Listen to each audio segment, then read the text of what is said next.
Halloween is already over, and so is Thanksgiving. But there was only one horror icon who had something going on, and that's Chucky, the killer doll. Everything seems to be doing great for the doll. He has his own TV show now, still has a good reputation, and the fanbase is still going strong. However, after getting back into my Chucky phase, did anyone know about the cancelled original version of Chucky? Hi, I'm the Nostalgia Nerd, and welcome back to another cancelled cover project. Before the movie became what we all know and love, the film had other ideas. But before we get into what we would have gotten, let's take a look on what inspired the creator to make a killer doll movie. When Don Mancini was a junior at University of California, Los Angeles, he completed a draft of the movie around June 1985. At first, it was supposed to be a satire marketing for children before it got turned into a horror film. He got the idea of making it into a scary movie from the Cabbage Patch Kids from the 80s, due to the fact how he noticed how the marketing affected the parents and the children, since his father used to work in the advertising business. And let me tell you, Don used to love dolls from horror movies, like Zuni from the Trilogy of Terror, the ventriloquist dummy from the movie Magic, and of course, the doll from the 1963 episode of The Twilight Zone.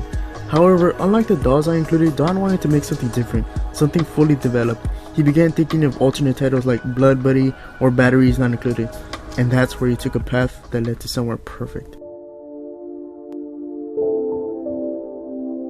Don ended up changing the name to Child's Play due to the fact that Steven Spielberg was already making a film called Batteries Not Included.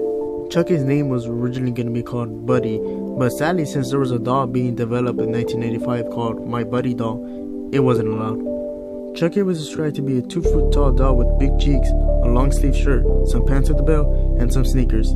If you ask me, this looks a lot creepier than the original. Not that the Chucky we have today isn't scary, but this one definitely would have gave me nightmares. This may sound a little basic, but Chucky was only supposed to be spoken with a string to pull like the other dolls in the world. He spoke in a childlike voice until his final confrontation with Karen, where he would rip off the string and reveal he has a big, deep, scary voice. You know, just like in the movie. The story would have went a lot different too.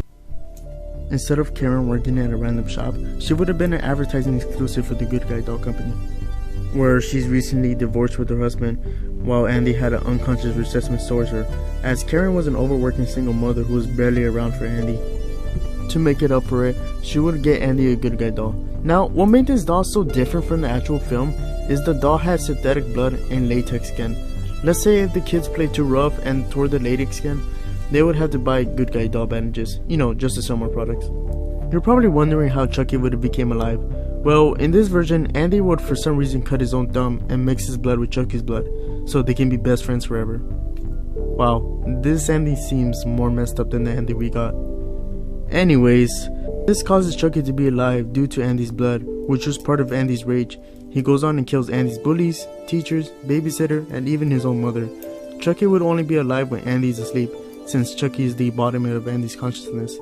Now, the script seems like it would toy with the audience into thinking whether or not Andy is the one doing the killing or not, which sounds a little cool and interesting. John LaFayette, who is one of the writers of the movie, had an idea on how the doll would come to life.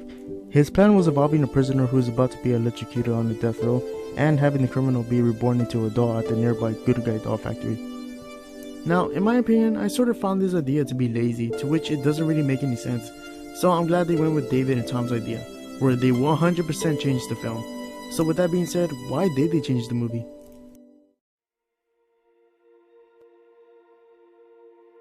Don Mancini felt Tom and David's idea of the backstory with the voodoo dolls and the rituals made a lot more sense. Not only that, but everything else I said earlier with the title and the name of the character were also the reason why the film was changed. Not to mention the design of the doll were also getting a lot of comments from people saying it was influenced by the Buddy doll and didn't really feel original, which led the design to be changed with the one we have today. I mean, I don't blame them. Everything we had in the movie was great, and while I did like the idea of the script having the audience to think who was doing the murder, I will always prefer to the one we have today. Hey, if I like the franchise the way it is and so does the other fans, I'm happy with the Chucky we have now. So yeah, I guess this version of the film was better off cancelled.